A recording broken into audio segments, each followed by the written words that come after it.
รึกษาหารือด้านการเมืองขั้นรัฐมนตรีระหว่าง2กระทรวงการต่างประเทศลาวเวียดนามโดยตอบสนองตามคำเชิญของสหายเลหวยจุงเลขาธิการศูนย์กลางพรรครัฐมนตรีกระทรวงการต่างประเทศแห่งสสส.เวียดนามสหายท้องสวรรค์พรหมวิหารกรรมการศูนย์กลางพรรครัฐมนตรีกระทรวงการต่างประเทศแห่งสปป.ลาว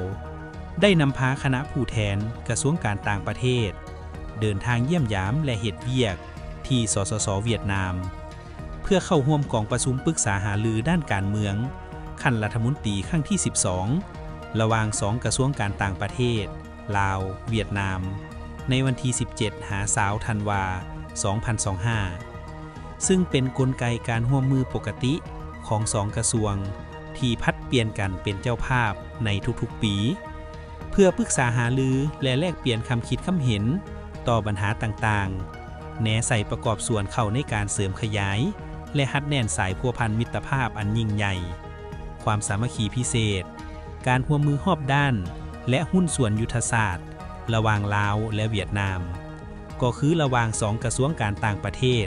ให้แน่นแฟ้นยิ่งขึ้นกองประชุมปรึกษาหารือด้านการเมืองครั้งนี้ได้จัดขึ้นในตอนเช้าวันที่18 ธันวาคม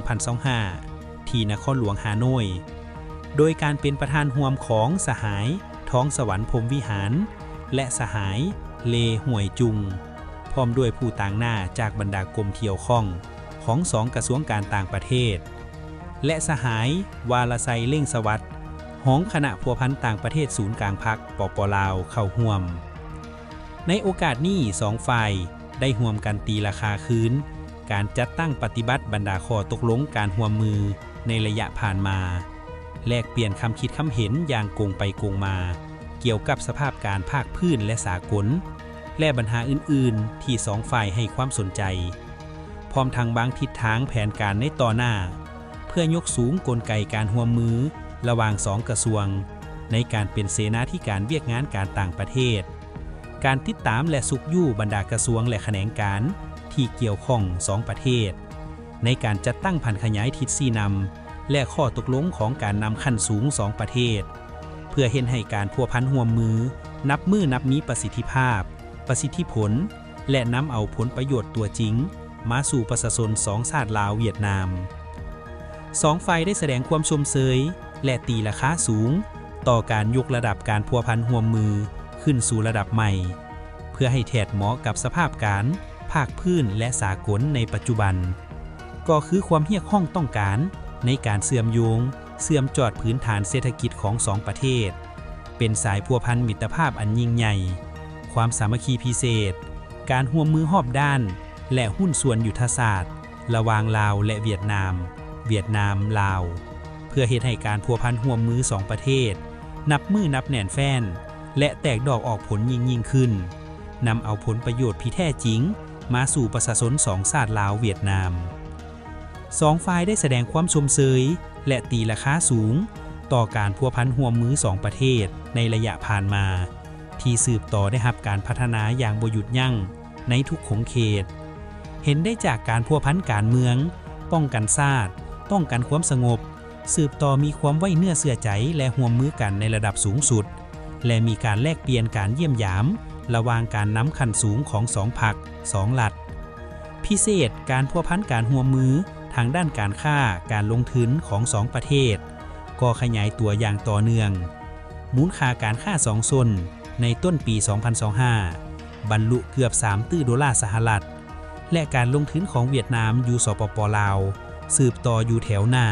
ของบรรดาประเทศที่มาลงทุนอยู่สปป.ลาวซึ่งประกอบส่วนอันสำคัญ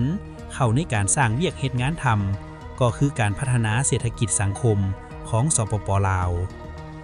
สำหรับการพัวพันร่วมมือระหว่าง2กระทรวงการต่างประเทศลาวและเวียดนามแม่นสืบต่อมีความสนิทแน่นตลอดระยะผ่านมา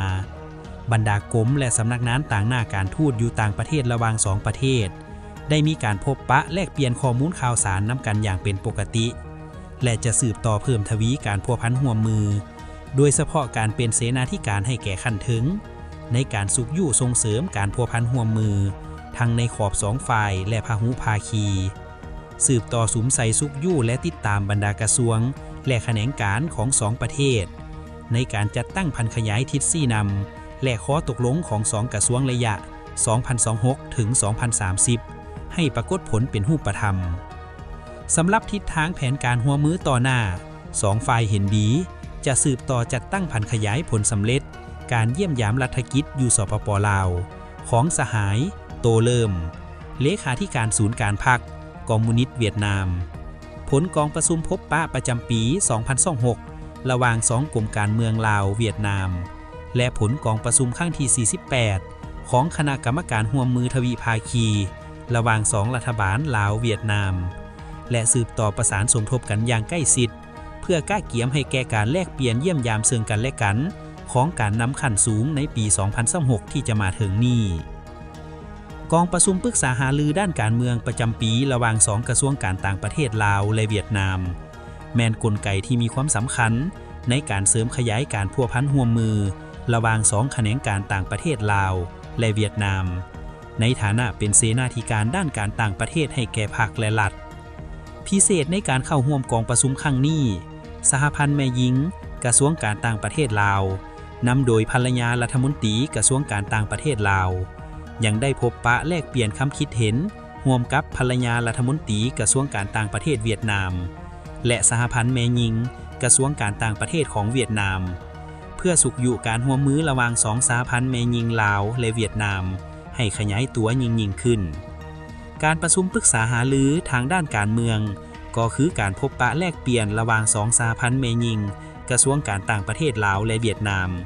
ได้ดำเนินไปด้วยบรรยากาศอันสร้างสรรค์เต็มไปด้วยไมตรีจิตมิตรภาพและสนิทสนมกันเป็นอย่างดีอันได้ส่องแสงให้เห็นถึงสายพัวพันมิตรภาพอันยิ่งใหญ่ความสามัคคีพิเศษการร่วมมือรอบด้านและหุ้นส่วนยุทธศาสตร์ระหว่างลาวและเวียดนามลาวเพื่อเฮ็ดให้การพัวพันร่วมมือสองประเทศนับมือนับแน่นแฟ้นและแตกดอกออกผลยิ่งขึ้นนำเอาผลประโยชน์ที่แท้จริงมาสู่ประชาชนสองชาติลาวเวียดนามพบปะแลกเปลี่ยนเวียกงานการทูตเศรษฐกิจลาวเวียดนามประจำปี 2023 ระหว่างวันที่ 18 หา 19 ธันวาคม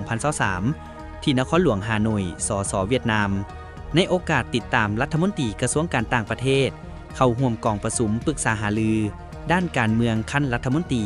กระทรวงการต่างประเทศแห่งสปป.ลาวและสส.เวียดนามครั้งที่ 12 ท่านสมบูรณ์ศรีหานาถหัวหน้ากรมเศรษฐกิจกระทรวงการต่างประเทศได้นำพาคณะผู้แทนจากกรมเศรษฐกิจและกรมเกี่ยวข้องภายในกระทรวงการต่างประเทศเข้าร่วมกองประชุมพบปะเฮ็ดเวียกด้านวิชาการและแลกเปลี่ยนบทเรียนเกี่ยวกับเวียกงานการทูตเศรษฐกิจรวมทั้งกองประชุมสัมมนาเกี่ยวกับเวียกงานการพัฒนาเศรษฐกิจดิจิตอลร่วมกับท่านนางเจินบ่าวงอกหัวหน้ากรมการทูตเศรษฐกิจและกรมเกี่ยวข้องกระทรวงการต่างประเทศเวียดนามการพบปะเฮ็ดเวียกและแลกเปลี่ยนบทเรียนครั้งนี้เป็นกิจกรรมหนึ่งที่จะตั้งปฏิบัติตามบทบันทึกความเข้าใจ MOU ว่าด้วยกลไกปรึกษาหารือเวียกงานการทูตเศรษฐกิจระหว่างสองกระทรวงการต่างประเทศลาวและเวียดนามจุดประสงค์ของกองประชุมดังกล่าวแม่นลงลึกปรึกษาหารือและแลกเปลี่ยนบทเรียนด้านวิชาการของสองกรมและเวียกงานการทูตเศรษฐกิจระหว่างสองประเทศลาวเวียดนามโดยเฉพาะแม่นตีราคาคืนต่อกับสภาพการจัดตั้งผันขยาย2นิติกรรมที่ทั้งสองฝ่ายได้ลงนามร่วมกันในระยะผ่านมาคือ